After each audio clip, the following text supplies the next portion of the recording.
So ang gagawin pala natin ngayon guys ay magtimpla tayo ng kulay na light brown. So ano guys, yung liquid tile seaming gloss yung gamit ko dyan na base.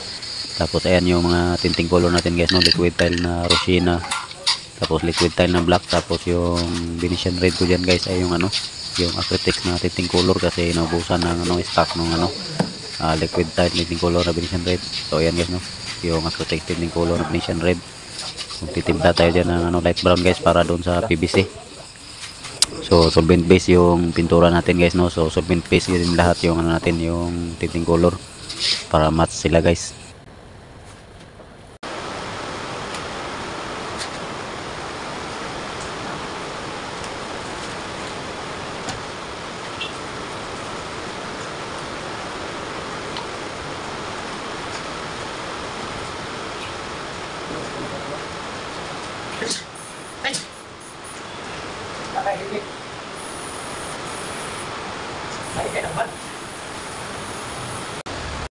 So ayan guys, i-apply na natin sa ano, sa PVC.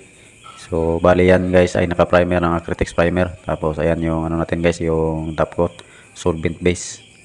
So napakatibay niyan guys sa PVC.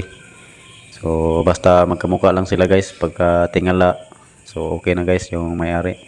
Yung medyo magkamukha lang sila ng kulay.